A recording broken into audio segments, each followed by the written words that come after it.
معاشرہ کا مطلب کیا ہے؟ اصلاح کا کیا مطلب ہے؟ اگر کوئی چیز خراب ہو جائے، اگر کوئی چیز غلط ہو جائے، اگر کوئی چیز ٹوٹ جائے، تب اسے ٹھیک کیا جاتا ہے، تو اس کی اصلاح ہوتی ہے۔ یہ ہے اصلاح۔ اب معاشرہ کیا ہے؟ معاشرہ یہ وہ ہے جب انسان ایک علاقے میں، ایک گروہ انسانوں کا ایک علاقے میں رہتا ہے اور آپس میں ملتا جلتا ہے، آپس میں خرید و فروخت کرتا ہے، آپس میں ساتھ عبادت کرتا ہے، ایسے گروہ کو معاشرہ کہتے ہیں۔ تو اصلاح معاشرہ کا مطلب یہ ہوا کہ میرے معاشرے میں، میرے اور آپ کے معاشرے میں ہمارے درمیان کچھ چیزیں ہیں جو ٹوٹ گئی ہیں، کچھ چیزیں ہیں جو غلط ہو رہی ہیں۔ یہ کیا چیزیں ہیں جو غلط ہو رہی ہیں اور انہیں ہم غلط کیوں سمجھتے ہیں؟ کیا جھوٹ بولنا کوئی غلط کام ہے؟ ارے جھوٹ بولنے تو سب فائدہ ہوتا ہے۔ اگر جھوٹ نہیں بولیں گے تو کوئی کام ہوگا کسی آفس میں نہیں ہوگا نا، تو جھوٹ بولنا تو اچھی بات ہوئی، جھوٹ بولنے سے کام ہوتا ہے۔ رشوت دینا کوئی غلط بات ہے؟ رشوت نہیں دیں گے تو کام ہی نہیں ہوگا، تو رشوت دینا بھی اچھی بات ہوگی، ٹھیک ہے نا؟ تو یہ فیصلہ کیسے ہوگا کہ جھوٹ غلط ہے یا رشوت غلط ہے؟ اس کے بارے میں سوچنا چاہیے تھوڑا۔ دیکھیے، یہ تمام باتیں طے ہوتی ہیں اس بات سے کہ ایک معاشرہ کس بات پر یقین رکھتا ہے۔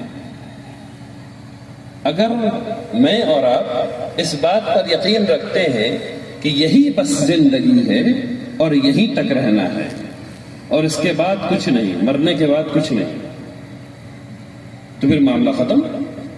خوب جھوٹ بولیے، خوب دھوکہ دیجیے، خوب شراب پیجیے، خوب رشوت دیجیے، کوئی فرق نہیں پڑتا۔ لیکن اگر یہ بات سمجھ میں آ جائے کہ پیدا ہونے سے پہلے کیا ہم تھے اور اس زندگی میں اور اس زندگی کے بعد کیا ہونے والا ہے، اگر یہ بات سمجھ میں آ جائے تو پھر آپ کی نیت اور آپ کے عمل دونوں کو بدلنا ہوگا۔ ہماری نیتوں کو اور ہمارے عمل دونوں کو بدلنا ہوگا۔ کیوں بدلنا ہوگا؟ وہ اس لیے بدلنا ہوگا کہ میں اگر کے ساتھ کہہ رہا ہوں، اگر اللہ ہے اور اگر اللہ نے اپنے رسول کو اس دنیا میں بھیجا ہے اور اگر قرآن اللہ کی کتاب ہے، اگر یہ تین اگر ہیں، اگر یہ سب باتیں سچ ہیں اور اس کے باوجود ہم جھوٹ بول رہے ہیں، اس کے باوجود ہم رشوت دے رہے ہیں، اس کے باوجود ہم دل دکھا رہے ہیں، اس کے باوجود ہم جہیز دے رہے ہیں، اس کے باوجود ہم سود کا کاروبار کر رہے ہیں، اس کے باوجود ہم بھید بھاؤ میں لگے ہوئے ہیں، تو ایسا کرنے کا صرف ایک مطلب ہے، اور وہ مطلب یہ ہے کہ ہمیں اللہ سبحانہ و تعالیٰ پر یقین نہیں ہے۔ اگر جو یقین ہوتا تو یہ پتا ہوتا کہ اللہ کی رضا کی قیمت کیا ہے۔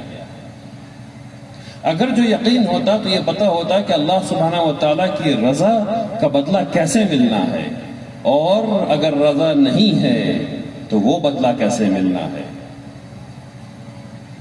اور یہ وہ چیز ہے جو سمجھنے کی ہے۔ آخرت میں دو انسانوں کو اللہ سبحانہ و تعالیٰ لائیں گے، اور یہ دو مثال کے لیے اللہ نے بنائے ہیں۔ ہم لوگ ہمیشہ یہ کہتے ہیں کہ کوئی انسان ایسا نہیں ہے جس کو دکھ نہیں ہوا۔ اللہ تبارک تعالیٰ نے دو انسان ایسے پیدا کیے ہیں۔ پہلا انسان ایسا ہے، اور صرف مثال کے لیے کیے ہیں، پہلا انسان ایسا ہے جس کو پیدا ہونے سے لے کر کے مرنے تک کوئی دکھ نہیں ہوا، اور ایک انسان ایسا اللہ نے پیدا کیا ہے اس دنیا میں جس کو مرنے سے لے کر پیدا ہونے سے لے کر کے مرنے تک صرف دکھ ہی دکھ ہوا۔ ایک کو صرف خوشی کوئی دکھ نہیں، اور دوسرے کو صرف دکھ، اور ایسے دونوں لوگوں کو اللہ تبارک تعالیٰ آخرت میں ہم سب کے سامنے رکھیں گے۔ اور جس شخص کو دنیا میں صرف سکھ ہی سکھ ملا تھا، اس کے سامنے جہنم صرف ایک لمحے کے لیے کھولی جائے گی، ایسے بس ایک لمحے کے لیے، اور وہ کہے گا میں سکھ تو جانتا ہی نہیں ہوں، سب دکھی دکھ ہے۔ اور وہ شخص جس نے دنیا کی زندگی میں صرف دکھ دیکھا تھا پوری زندگی، اس کے سامنے جنت ایک لمحے کے لیے کھولی جائے گی، تو اس کا چہرہ مسکرا اٹھے گا، وہ کہے گا ہم تو دکھ جانتا ہی نہیں ہے بھائی، یہاں تو صرف سکھی سکھ ہے۔ یہ ہے جنت اور یہ ہے جہنم۔ یہ وہ چیزیں ہیں جو کمانے والی ہیں، جنت کمانے والی چیز ہے۔ اور جنت انسان کیسے کماتا ہے؟ جب ہم کہتے ہیں لا الہ الا اللہ محمد الرسول اللہ، تو ایک معاہدہ ہے جو ہم کرتے ہیں، ہم یہ کہتے ہیں کہ یا اللہ، ہم نے اس دنیا میں باقی تمام چیزوں سے انکار کر دیا، لا الہ، نہ میرا نفس، یعنی اکثر انسان کا نفس اس کا خدا ہے، اکثر انسان کا نفس اس کا خدا ہے، یعنی ہم ہر کام اپنے نفس کی خوشی کے لیے کر رہے ہوتے ہیں۔ ہمیں رشوت دے کر کے کام کروانا ہے، کیونکہ یہ چیز میرے لیے ضروری ہے۔ ہمیں جھوٹ بولنا ہے، کیونکہ جھوٹ بولنے سے میرا کام ہو جائے گا۔ تو ہم کس کو خوش کر رہے ہیں؟ ہم اپنے نفس کے خدا کو خوش کر رہے ہیں۔ ہمارا نفس ہمارا خدا، یہاں پہ ہم نے کیا کہا؟ لا الہ، کوئی خدا نہیں الا، سوائے اللہ۔ اب کیا ہونا ہے؟ جو اللہ کہے مانو۔ کیوں مانو؟ کیونکہ اس کی رضا چاہیے اور جنت چاہیے، رضا چاہیے، اور جب رضا ہوگی تبھی جنت ہوگی، اس کے بغیر کوئی جنت نہیں ہے۔ تو اس بات کو سمجھیے اور خوب غور سے سمجھیے۔ میں اور آپ، ہم لوگوں کو اسلام آسانی سے مل گیا، ہمارے باپ دادا مسلمان تھے، تو ہم کو بھی لگا کہ اچھا بھائی جب وہ مسلمان تھے تو ہم بھی مسلمان ہو جائیں، تو ہم لوگ بھی مسلمان ہو گئے۔ لیکن ہم نے کبھی سوچا نہیں، ہم اس پروسیس سے نہیں گزرے جس پروسیس سے رسول اللہ صلی اللہ علیہ وسلم کے صحابہ کرام گزرے۔ انہوں نے اپنی زندگی لگائی، رات بھر جاگ کر کے عبادت کی۔ مکہ میں رات بھر کی عبادت فرض تھی، رات بھر، اور رات بھر صحابہ کرام کھڑے ہو کر کے نماز پڑھا کرتے تھے، رات بھر، ٹھیک ہے نا؟ تو ہم لوگ اس پروسیس سے نہیں گزرے۔ ہم لوگوں کے اندر اللہ سبحانہ و تعالیٰ کا تقویٰ، یعنی اللہ ہے اور اللہ دیکھ رہا ہے، یہ بات ہمارے دلوں میں نہیں پہنچ پائی ہے۔ آج کے جلسے سے اگر ایک بات آپ کو لے جانی ہے تو وہ یہ لے جانی ہے کہ ہم جب آنکھ بند کریں تو ہم کو محسوس ہو کہ اللہ سبحانہ و تعالیٰ مجھے دیکھ رہے ہیں۔ آپ سب دیکھتے ہیں، آج کے ٹی وی کیمرہ ہر جگہ لگا ہوا اور دیکھ رہا ہے۔ جب انسان یہ ٹی وی کیمرہ بنا سکتا ہے تو اللہ کے پاس کیسے کیسے کیمرے ہوں گے، سوچئے۔ اللہ سبحانہ و تعالیٰ ہر وقت دیکھ رہے ہیں، اس بات کا احساس کیجئے۔ اور اس بات کا بھی احساس کیجئے، کسی نے مجھے بہت ہی اچھی چیز بتائی، اس نے یہ کہا کہ لوگوں کو یہ بتانا چاہیے کہ جب تم جھوٹ بول رہے ہو، جب تم رشوت دے رہے ہو، جب تم سود پہ کاروبار کر رہے ہو، جب تم شراب پی رہے ہو، اگر محمد الرسول اللہ صلی اللہ علیہ وسلم اگر وہاں پہ کھڑے ہو جائیں آ کر کے تو کرو گے؟ اگر آپ اس ٹیسٹ کو پاس کر لیں، اگر آپ اس امتحان کو پاس کر لیں تو ہم سب ٹھیک ہو سکتے ہیں۔ اگر یہ بات ہمارے دلوں میں آ جائے، جب بھی ہم کوئی غلط کام کر رہے ہیں تو ایک لمحے کے لیے اگر یہ بات دل میں آ جائے کہ اگر رسول اللہ صلی اللہ علیہ وسلم یہاں کھڑے ہوتے تو کیا میں یہ کام کرتا یا کیا میں یہ کام کرتی، تو اسی وقت فیصلہ ہو جانا ہے کہ غلط کام آپ نہیں کریں گے انشاءاللہ۔ دوسرا ایک بہت اچھا طریقہ ہے اور وہ یہ ہے کہ ہر کام جب مسلمان کرتا ہے تو اس کے پیچھے نیت ہوتی ہے۔ بخاری شریف کی پہلی حدیث ہے کہ تمام عمل کا دار و مدار نیت پر ہے، تمام عمل نیت سے ہیں۔ تو نیت کیا ہے؟ اللہ کی رضا۔ اب آپ کو جو کرنا ہے وہ یہ کہ جب آپ جو طالب علم ہے یہاں پہ جب وہ پڑھنے کے لیے بیٹھے تو ان کو یہ نیت کرنی چاہیے کہ میں اللہ کی رضا، میں نیت کرتا ہوں کہ مجھے اس کام کو کرنے سے، مجھے پڑھنے سے، چیپٹر 11 پڑھنے سے اللہ سبحانہ و تعالیٰ کی رضا حاصل ہوگی۔ کیونکہ علم حاصل کرنا فریضہ ہے مسلمانوں پہ. تب وہ جو فوکس پیدا ہوگا، تب وہ جو تعلیم حاصل ہوگی اس میں برکت ہوگی. ٹھیک اسی طریقے سے جب آپ معاش کے کام میں لگتے ہیں، جب آپ دکان کھولتے ہیں، آپ حلال کا کام کرنے جا رہے ہیں، آپ کو نیت کرنی چاہیے کہ میں اللہ کی رضا کے لیے یہ کام کرتا ہوں. دیکھیے اس میں برکت ہوگی انشاءاللہ. ٹھیک اسی طریقے سے جب حرام کام کر رہے ہیں تو نیت کر کے دیکھیے کہ میں اللہ کی رضا کے لیے شراب پینے جاتا ہوں. کبھی جائیے گا اس کے بعد؟ کبھی نہیں جائیے گا. میں اللہ کی رضا کے لیے سود کا کام کر رہا ہوں، نعوذ باللہ، کبھی نہیں کر پائیے گا. تو نیت کیجئے، نیت کرنا سیکھیے، نیت کیجئے، تب یہ سب کام ٹھیک ہوں گے. ایک خاص بات پہ مجھے آپ سے بات کرنی ہے، اور وہ ہے بھید بھاؤ. ہم لوگ ایک ایسے معاشرے میں رہتے ہیں جہاں کاسٹ سسٹم ہے، ذات پات موجود ہے، ہمارے چاروں طرف ذات پات موجود ہے، اور اس چیز نے ہمارے اندر بھی مختلف طریقوں سے ہمارے اندر وہ چیزیں آ گئی ہیں، مختلف طریقوں سے وہ چیزیں ہمارے اندر آ گئی ہیں. عصبیت اسلام میں حرام ہے، اس بات کو سمجھیے. عصبیت کا مطلب ہے بھید بھاؤ. اور بھید بھاؤ کا کیا مطلب ہے؟ بھید بھاؤ کو دو طریقے سے سمجھیے. بھید بھاؤ کا مطلب یہ ہے کہ میرے پاس لڈو ہے اور آپ کے پاس لڈو ہے، دونوں کے پاس لڈو ہے. ہم یہ کہتے ہیں کہ میرا لڈو اچھا، تمہارا لڈو، میرا لڈو میٹھا، تمہارا لڈو کڑوا. یہ ہے بھید بھاؤ. کیوں بھائی؟ آپ کا لڈو بھی میٹھا، میرا لڈو بھی میٹھا. دوسرا طریقہ سمجھنے کا بھید بھاؤ کو یہ ہے کہ ہم اس چیز پر فخر کرتے ہیں جس چیز کو کمانے کے لیے ہم نے کوئی محنت نہیں کی. مثلا ہم یہ کہتے ہیں کہ ہم فلاں برادری میں پیدا ہوئے، میری برادری سب سے اچھی. آپ نے کیا کیا تھا اس برادری میں پیدا ہونے کے لیے؟ آپ نے تو کوئی محنت نہیں کی تھی. تو پھر فخر کا ہے کا بھائی؟ آپ نے کہا میں بہاری ہوں، اور اچھے پنجاب میں پیدا ہو گئے ہوتے تو پھر کیا بولتے ہیں؟ تو بہاری اچھا یا پنجابی اچھا؟ آپ نے کہا میں جھارکھنڈی ہوں، اس میں آپ کا کیا لینا دینا تھا؟ اچھا کل تک تو جھارکھنڈ بہار میں ہی تھا، کل تک جھارکھنڈ بہار میں تھا نا بھائی. 1937 میں اڑیسہ بھی بہار میں تھا. اس سے پہلے ہم سب بنگالی تھے نا، اس سے پہلے سب بنگالی، پھر نہ بہار بنا. تھا کہ نہیں تھا؟ تو کس انسانوں کی بنائی ہوئی اس سرحد پر ہم کیوں ایک دوسرے سے لڑ پڑتے ہیں؟ اس کو اس طرح دیکھیے کہ ہم لوگ جو یہ کہتے ہیں کہ ہم شیخ ہیں، ہم سید ہیں، ہم فلاں ہیں، ہم ڈھمکانا ہیں، کیوں؟ میرا کیا ہے اس میں؟ ہم نے کیا کر لیا؟ کیا ہم نے جھاڑو لگایا ہے کہ ہم خوش ہوں؟ کیا ہم نے نالی صاف کر لی کہ ہم خوش ہوں؟ کیا ہم نے صفائی کی اور آدھا ایمان ہے صفائی کرنا، مجھے اس کا ثواب ملا؟ ہم نے تو صفائی نہیں کی، تو ہم خوش کائے کے لیے؟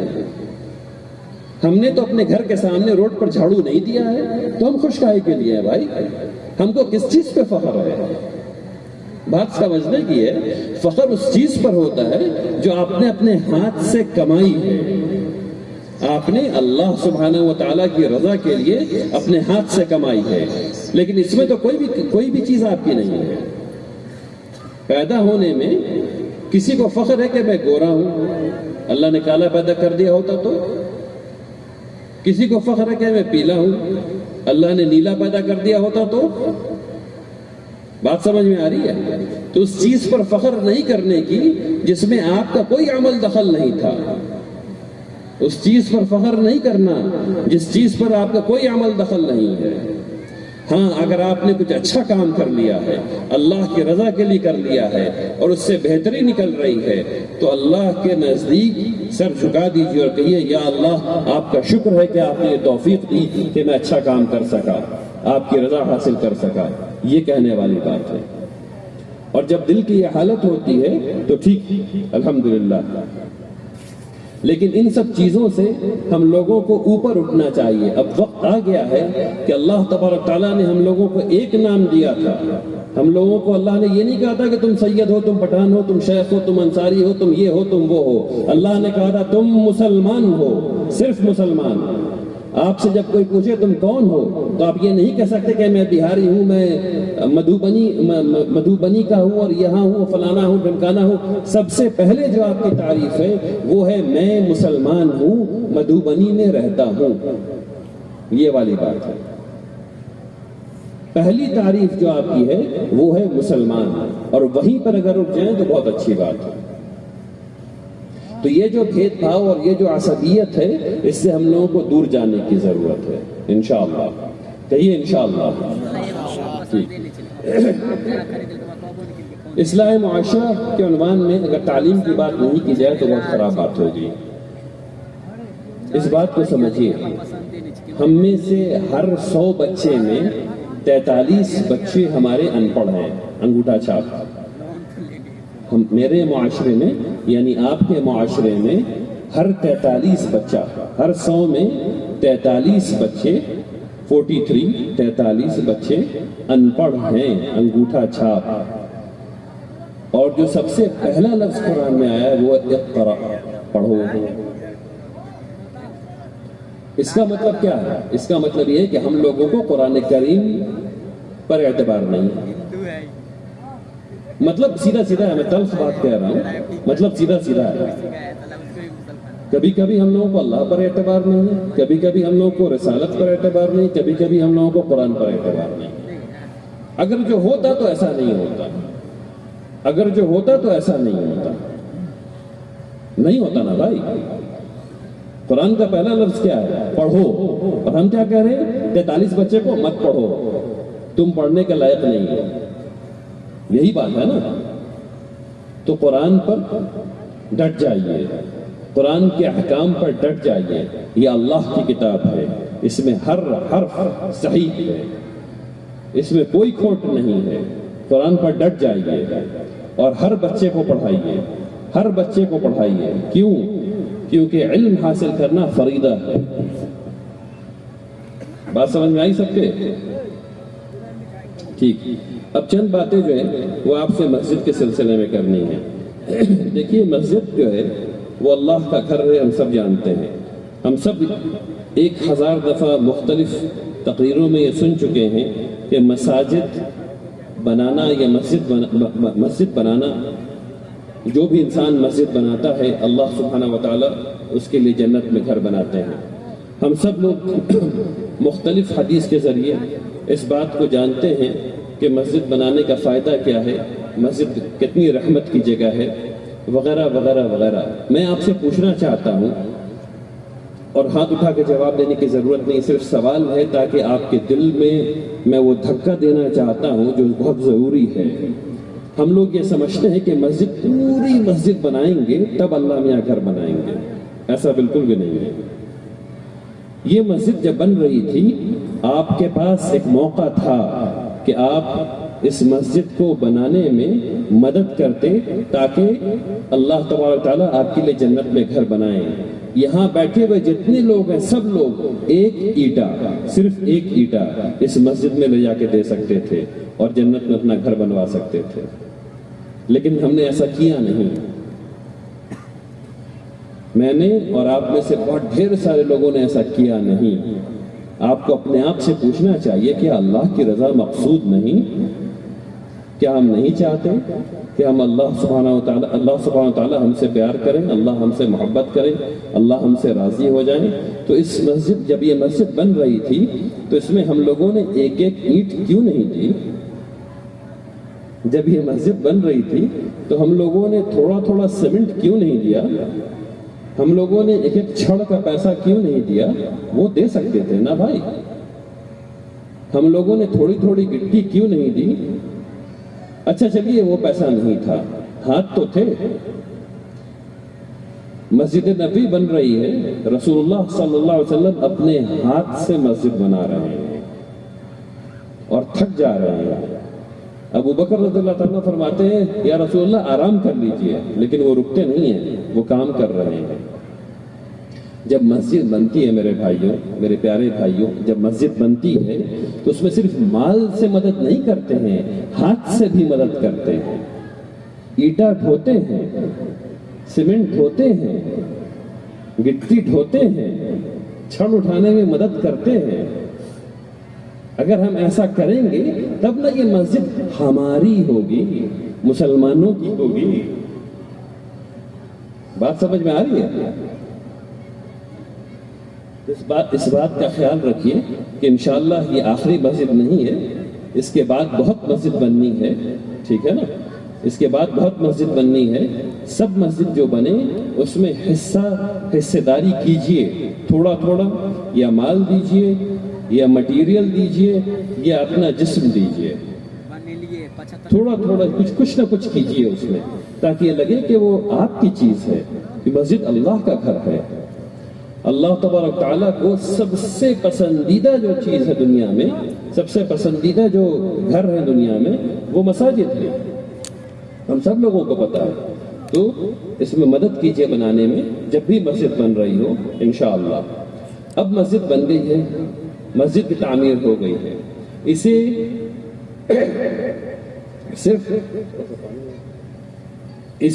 صرف نماز کا سینٹر نہیں ہونا چاہیے. کیا رسول اللہ صلی اللہ علیہ وسلم نے مسجد کو صرف نماز پڑھنے کے لیے استعمال کیا؟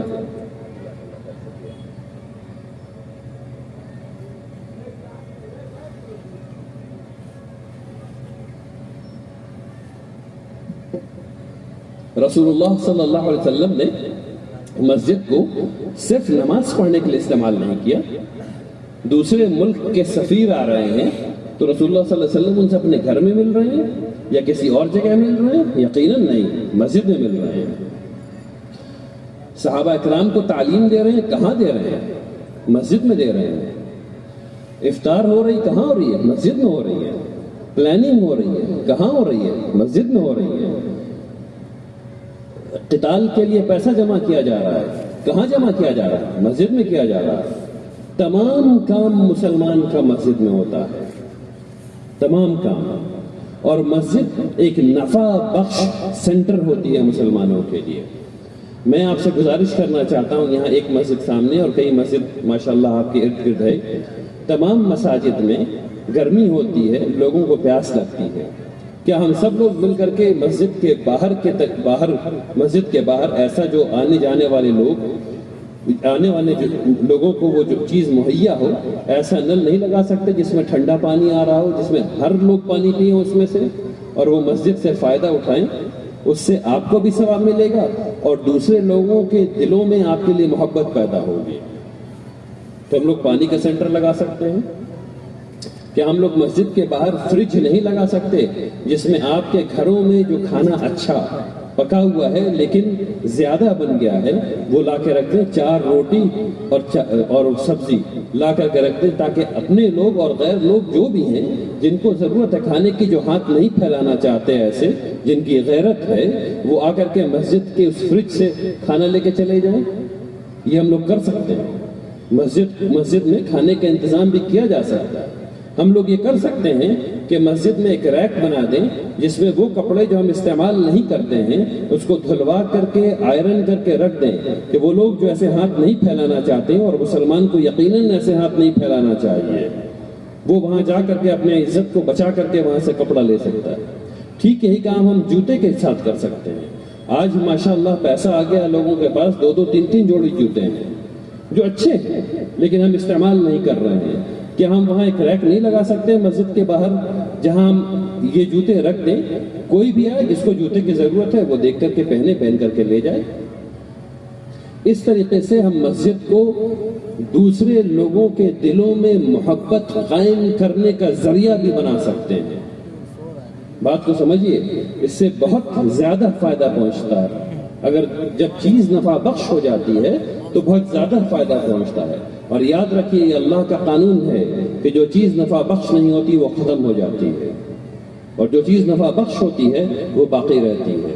تو مسجد کو نفع بخش سینٹر بنائیے. اچھا یہ بات تو ہے جو اطراف کی چیزوں کے لیے ہو گئی. مسجد کے اندر کیا ہم بچوں کے پڑھنے کے لیے کتابیں نہیں رکھ سکتے؟ لائبریری نما ایک چیز نہیں بنا سکتے کہ مسجد کے اندر جو ہے وہ بچے جائیں اور بیٹھ کر کے پڑھیں؟ مسجد میں اکثر میں نے دیکھا ہے یہاں کا ماحول یہ ہے کہ بچے گئے اور ہم لوگ بچے کو جھڑکتے ہیں مسجد کے اندر. سوچئے کہ مجھے حیرت بھی ہوتی ہے کہ اللہ کے گھر کے اندر آپ ایک بچے کو جھڑکتے ہیں کہ پیچھے جاؤ، ٹھیک ہے بھائی پیچھے جاؤ، چلا گیا. اب اس نے کچھ ہلہ کیا یا کچھ ہنگامہ کیا تو ہم جھڑک کر کے ڈانٹتے ہیں اس کو. اس کا دل مسجد میں اب لگے گا؟ کبھی وہ مسجد میں آئے گا؟ وہ 8 سال کا بچہ، وہ 5 سال کا بچہ، وہ 10 سال کا بچہ جسے ہم نے جھڑک دیا، جس نے کچھ بدماشی کی. 10 سال کا بچہ بدماشی کرتا ہے میرے بھائی، 5 سال کا بچہ چیختا ہی ہے میرے بھائی. اگر اس نے چیخ دیا یا بدماشی کی تو ہم اس کو جھڑک دیں تاکہ پھر وہ کبھی مسجد میں نہ آئے؟ یہ مت کیجیے. بچوں کو مسجد لے جائیے، فجر کے وقت لے جائیے، ظہر کے وقت لے جائیے، عصر کے وقت لے جائیے، مغرب کے وقت لے جائیے، عشاء کے وقت لے جائیے. لے ضرور جائیے، جس وقت بھی لے جا سکتے ہوں لے جائیے. اور وہ بدماشیاں کریں جو بھی کریں ان کو سمجھائیے، پیار سے سمجھائیے، ان کی تربیت کیجیے. ان کو بتائیے کہ جب نماز ہو رہی ہوتی ہے تو زور سے بات نہیں کرتے ہیں، مسکرا کر کے بات کیجیے تاکہ بات ان کی سمجھ میں آئے اور ان کے دل میں مسجد کی محبت بیٹھے. یاد رکھیے ایک دفعہ جب وہ 13-14 سال کے اوپر ہو گیا اور مسجد نہیں گیا، پھر وہ نہیں جا رہا، پھر وہ مسجد نہیں جا رہا، وہ وہیں رک گیا ہے. ٹھیک ہے نا؟ اگر آپ کو چاہیے کہ آپ کے بچے مسجد جائیں تو پیدائش سے مسجد لے جائیے.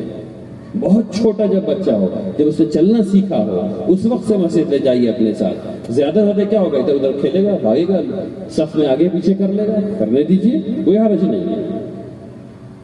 جب ایسا کیجیے گا تب اس کو پتا چلے گا اچھا یہ میرا گھر ہے، یہاں لوگ مجھے ڈانٹتے نہیں ہیں، یہاں مجھے پیار ملتا ہے. اور بچے وہیں جاتے ہیں جہاں ان کو پیار ملتا ہے، وہاں نہیں جاتے جہاں ڈانٹ ڈپٹ ملتی ہے. تو اس کا خوب خیال رکھیے انشاءاللہ کہ بچوں کو بلائیے.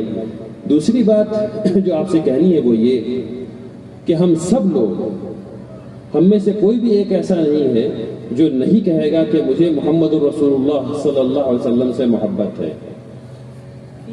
سب لوگ کہیں گے کہ مجھے محبت ہے نا؟ سب کہیں گے کہ محبت ہے. کوئی نہیں کہے گا کہ مجھے نفرت ہے، نعوذ باللہ. سب کہیں گے کہ مجھے محمد رسول اللہ صلی اللہ علیہ وسلم سے محبت ہے. لیکن ان کی زبان سیکھنے کو ہم تیار نہیں ہیں. ہم میں سے کتنے لوگوں نے کوشش کی کہ ہم عربی کے 5 لفظ سیکھ لیں.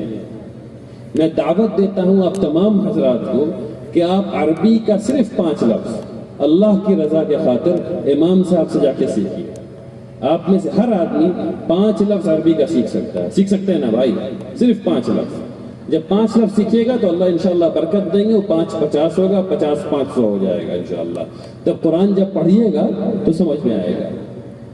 اگر ایک آیت بھی سمجھ میں آنے لگی تو پھر قرآن سے محبت پیدا ہونے لگے گی. تو میری دعوت ہے آپ تمام حضرات کو، اور جو میری بہنیں اور مائیں سن رہی ہیں ان تمام سے، کہ آپ لوگوں کو چاہیے کہ آپ لوگ، میں یہ نہیں کہہ رہا ہوں کہ آپ عربی میں نحو اور صرف اور فلاں اور ڈھمکانا تمام چیزیں سیکھیں، نہ. میں صرف کہہ رہا ہوں کہ 5 لفظ سیکھ لیجیے جا کر کے، اور پھر دیکھیں کہ مزہ آتا ہے کہ نہیں. انشاءاللہ مزہ آئے گا. آپ اور سیکھیں گے باذن اللہ تعالیٰ، تاکہ قرآن سمجھ سکیں. اس نیت سے کیجئے تاکہ اللہ تبارک تعالیٰ اس نیت کی برکت کی وجہ سے، یعنی اللہ تبارک تعالیٰ برکت دیں گے تاکہ آپ اور سیکھ سکیں انشاءاللہ. اخیراً ہم سب لوگوں کو متحد رہنا ہے. ہم سب لوگوں کو ایک دوسرے کے ساتھ مل بانٹ کر کے رہنا ہے. وہ قومیں کبھی اوپر نہیں اٹھتی جو ایک دوسرے کے خلاف اپنے دل میں کچھ کدورت رکھتی ہیں، ایک دوسرے کے خلاف بات رکھتی ہیں. ہم سب لوگوں کو چاہیے کہ ایک دوسرے کو معاف کر دیں اور اسلامی اخوت کو، یعنی اسلامی بھائی چارے کو اپنی زندگی میں قائم کریں. یہ زندگی بہت چھوٹی سی ہے، یہاں پیدا ہوئے ہیں اور یہاں ختم ہو جانا ہے. اسی کے درمیان سارا کام کرنا ہے اور اسی کے درمیان اللہ سبحانہ و تعالیٰ کی رضا حاصل کرنی ہے. تو میں دعوت دیتا ہوں آپ تمام حضرات کو کہ ہم لوگوں کو اللہ سبحانہ و تعالیٰ کی رضا حاصل کر لینی چاہیے. اسی بات پر میں انشاءاللہ یہاں ختم کرتا ہوں. مجھے احساس ہے کہ یہ جلسہ ابھی چلتا رہے گا اور آپ لوگ غالباً رات بھر یہاں بیٹھے رہیں گے. اور اخیر میں صرف ایک بات کہنا چاہتا ہوں آپ سے کہ اسلام کا مزاج یہ نہیں ہے کہ فجر کی نماز قضا کی جائے. اسلام کا مزاج یہ نہیں ہے کہ نماز قضا کی جائے، نماز چھوڑی جائے. آپ لوگ جلسہ رات بھر کریں گے اور ٹھیک فجر کے وقت ہم میں سے اکثر لوگ سو جائیں گے اور نماز قضا ہو جائے گی، سارا اصلاح معاشرہ وہیں پہ ختم ہو جائے گا۔ ایک نماز کا چھوٹنا سارا اصلاح معاشرہ، جتنی بات ہم لوگوں نے بھی کی ہے وہ سب وہیں پہ ختم ہو جائیں گی۔ تو جلسہ تو آپ کر رہے ہیں لیکن نماز چھوڑیے گا مت انشاءاللہ۔ وآخر دعوانا ان الحمدللہ رب العالمین۔ بارک اللہ فیکم جمیعا۔